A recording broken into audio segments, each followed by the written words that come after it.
விஜயோடைய கருத்து மேல ஒரே வேவ் லென்த்ல இருக்கீங்களோ அதிமுக? அவர் மேல ரொம்ப பாசம் காட்டுறீங்க, அவர் சொல்றது 100% சரிங்கிறீங்க. சார் இல்ல, மரியாதைக்குரிய தளபதி விஜய் அவர்கள் ஒரு நல்ல நோக்கத்தில் ஒரு அரசியலை மறுக்கா சொல்லுங்க.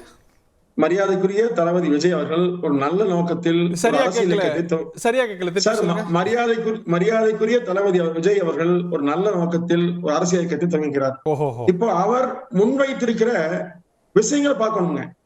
அதாவது கடந்த மாதம் அவர் மாநாடு நடத்திய இதய தெய்வம் புரட்சி தலைவி அம்மா, இதய தெய்வம் எம்ஜிஆர், புரட்சி தமிழர் எடப்பாடியார், அந்த மாதிரி தளபதி மரியாதைக்குரிய விஜய்.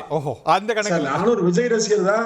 என்னோட பையன் சஞ்சய் விஜய் ரசிகர் தான். அதனால பாராட்டு வரணும் இல்ல. அதாவது விஜய் அவர்கள் கடந்த மாதங்கள்ல பேசியது அதை ஒட்டி அம்பேத்கர் நூல் வெளியிட்டால மிக தெளிவாக என்ன சொன்னாருங்க, மன்னர் ஆட்சியர் வார்த்தை சொன்னார். இது என்ன யாருக்கு வருத்தம்ங்க? அதே மாதிரி ஒரு திருமாவளவன் அவர்கள் இந்த நிகழ்ச்சியில கலந்து கொள்ள முடியாததற்கு இதுதான் காரணம் என்று சொன்னார். நான் ஆளுநர் சானவாஸ் கேட்கிறேன், கடந்த காலங்களில் நீங்க என்ன பேசுனீங்க? 52 ஆண்டு காலம் பொதுவாக இருக்கிற எடப்பாடியை குறித்து பாஜகவுக்கு அடிமையாக இருக்கிறார், பாஜகவின் கட்டுப்பாடு இருக்கிறார், RSS கட்டுப்படுத்துகிறது என்று பேசும்போது அதிமுக எவ்வளவு வழியாக இருக்கும்? அப்ப நீங்க திமுக கட்டுப்பாடு இருக்கிறது உண்மையாப்பா? அப்போ இதை சொல்லும் மட்டும் ஏன் வழி வருது? நீங்க கூத்தாடிங்கிற வார்த்தையை பயன்படுத்தினா எவ்வளவு ஒரு கொச்சையான ஒரு மனப்பான்மை பாருங்க. நீங்க கூத்தாடினே உதயநிதி பேசுங்களா? நீங்க உங்களுக்கு தைரியம் இருந்தா உதயநிதியை கூத்தாடின்னு பேசுங்க. அப்போ உங்கள் நோக்கம் என்ன? இன்றைக்கு திமுக செய்கிற அத்தனை தவறுகளையும் பொறுத்து கொண்டு மௌனமாக இருந்து கொண்டு குடும்ப ஆட்சி என்பதை மறந்துவிட்டு பேசுறீங்க. கருணாநிதிக்கு பின்னாடி ஸ்டாலின், அதுக்கு முன்னாடி அழகிரி, கனிமொழி, உதயநிதி இதெல்லாம் எங்கிருந்து வந்தாங்க? ஜனநாயகத்தின் பேர்ல ஒரு குடும்பத்தை அடையாளம் நடிச்சுங்க. அப்போ ஒரு குடும்பத்தால் பதவிக்கு வந்தவர்களை ஜனநாயகத்தின் பெயரில் வளர்த்தொழுகிற முறையை ஆதரிக்கிற நீங்கள் இன்றைக்கு எப்படி விஜயை பத்தி நீ மோசமா பேசலாம்? அதிமுக குறித்து கடந்த காலத்தில் பேசும்போது வழிவராத உங்களுக்கு இன்றைக்கு உங்களை பற்றி ஒரு வார்த்தை சொன்ன உடனேயே ஜனநாயகம் என்றும் பல்வேறு கருத்துக்கள் பேசுறீங்க. திரு விஜய் அவர்கள் மிக சரியாக பேசியிருக்கிறார். அவர் வருகை காலத்தின் கட்டாயம். தமிழ்நாட்டு மக்கள் மத்தியில, இளைஞர்கள் மத்தியில அளப்பரிய செல்வாக்குள்ள மரியாதைக்குரிய தளபதி விஜய் அவர்கள் தமிழ்நாட்டில இந்த ஆட்சியை, இந்த குடும்ப அரசியலை வீழ்த்த வேண்டும் என்று உறுதியோடு இருக்கிறார். அதை எல்லோரும் வரவேற்கிறோம். தமிழ்நாட்டு மக்கள் ஆதரிக்கிறார்கள். அந்த ஒத்த கருத்துடைய அதிமுக பாராட்டுதுங்க. இப்போ திரு ஆதவர்ஜன் அவர்கள், நீங்க ஒட்குச்சியில சொல்லி பேசலாங்க. திரு ஆதவர்ஜனா உண்மையில் மனசாட்சியோடு பேசுகிறார். அவர் பதவி பற்றி கவலைப்படல, தமிழ்நாட்டு மக்கள் நலனை பற்றி கவலைப்படுகிறார். எனவே மரியாதைக்குரிய திருமாவளவன் மீது மிகுந்த அன்பும் மரியாதை உண்டு, அது மாற்று கருத்தே இல்லை. ஆனால் இன்னைக்கு நடக்கிற சம்பவங்களை பார்க்கிற போது திமுகவுடைய ஒட்டுமொத்த பிடியில் விடுதலை சிறுத்தைகள் கட்சி சிக்கிக் கொண்டு நாங்கள் உண்மையிலேயே வருத்தப்படுகிறோம். ஆனா நீங்க தயவு செஞ்சு கூத்தாடி போன்ற கொச்சையான வார்த்தைகளை மரியாதைக்குரிய தளபதி விஜய் அவர்கள் மீது வைக்க வேண்டாம். வைப்பது மிகப்பெரிய தவறு. ஏன்னா அப்படி சொன்னீங்கன்னா யார் வேணாலும் சொல்லலாம். தனித்த வார்த்தைகளை பயன்படுத்துவது மிக தவறானது. ஆலோசனை மிகச்சிறந்த ஒரு நல்ல பேச்சாளர் நானும் மதிக்கிறேன். ஆனால் நீங்கள் பேசியது எல்லோருமே நினைச்சு வருத்தப்படுறாங்க. இப்ப ஒண்ணு இல்ல, மதுரையில பிசிக கொடியேற்ற முடியல, என்ன பண்ணுனீங்க? தோழமை சுடல் கடந்து போவீங்களா?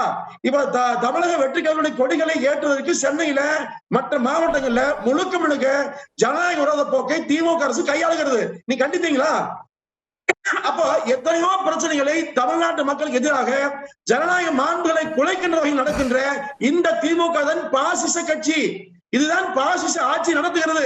எனவே முதலில் அகற்றப்பட வேண்டிய பாசிச கட்சியே திமுக.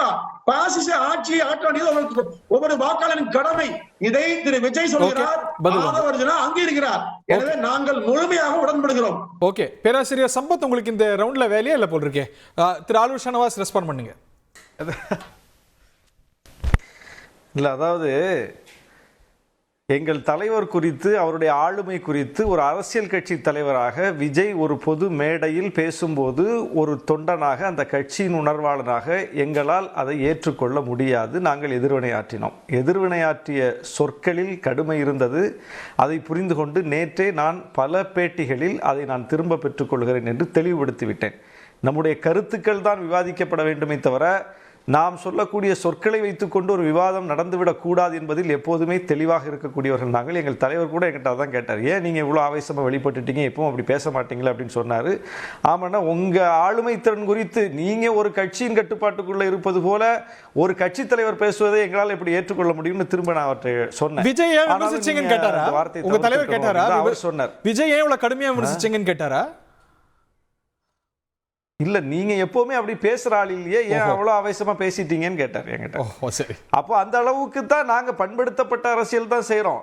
எனக்கே அவ்வளவு ஆவேசம் வந்தது என்பதற்கான காரணத்தை சொல்றேன். ஆனாலும் அந்த வார்த்தையை நான் திரும்ப பெற்றுக்கொண்டேன் நேற்றே.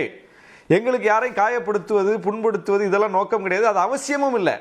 ஆனால் எங்கள் தலைவர் இன்னொரு கட்சியின் கட்டுப்பாட்டுக்குள்ள இருக்கிறாருன்னு சொல்வது என்பது அபத்தமானது இல்லவா? அதை குறித்து ஏன் யாருமே பேச மாட்டீங்க? திரும்ப திரும்ப அப்படியே தான் நீங்க பேசிக்கிட்டே இருக்கீங்க எல்லாருமே. இப்பவே என்ன சொல்றீங்க? திருமாவளவன் திமுக அப்படியில இருக்கிறார்.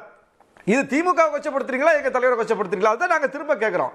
எங்க தலைவர் என்னவோ முடிவெடுக்க தெரியாத தலைவர் போலவும், அவருக்கு யாரோ ஒரு கட்சி ஃபீட் பண்றது போலவும், அவர் முடிவுகளில் இன்னொரு கட்சி தலையிடுறது போலவும் சொல்வது, அந்த இன்னொரு கட்சிக்கு எந்த பிரச்சனை இல்லைங்க. அதனால முழுக்க முழுக்க அது எங்களுடைய தலைவரின் ஆளுமையை குறித்து நீங்க ஒரு சிதைவை ஏற்படுத்துறீங்க.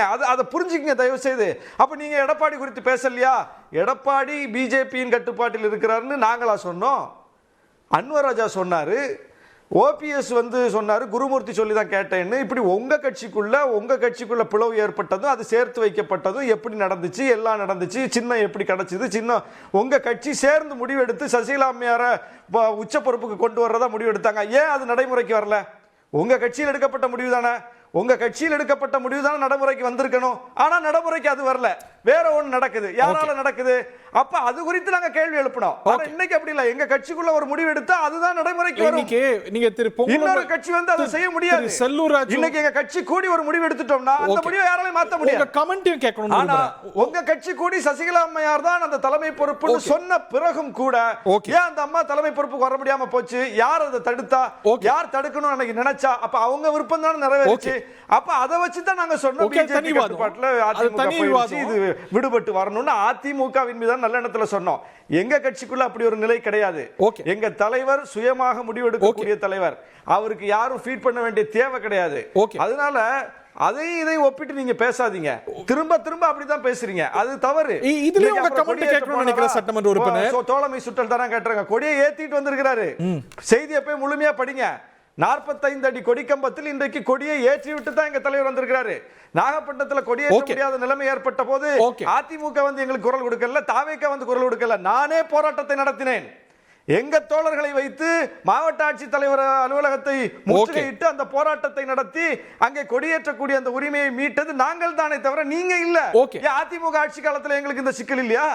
அப்ப மட்டும் என்ன எல்லா இடமும் அவுத்து விட்டுட்டீங்களா? வீசிக்க கொடி பறக்கட்டும்னு.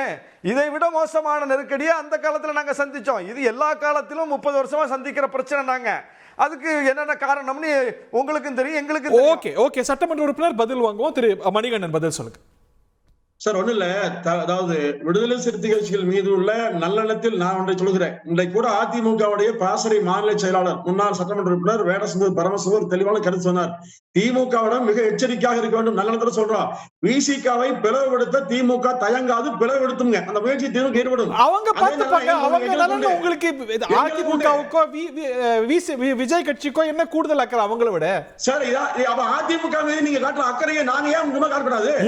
நீங்க சசிகலா பத்தி சொல்றீங்க, ஓபிஎஸ் பத்தி சொல்றீங்க, பாஜக பத்தி சொல்றீங்க, நான் ஏன் காட்டக்கூடாது? உங்களுக்கு தப்பாது.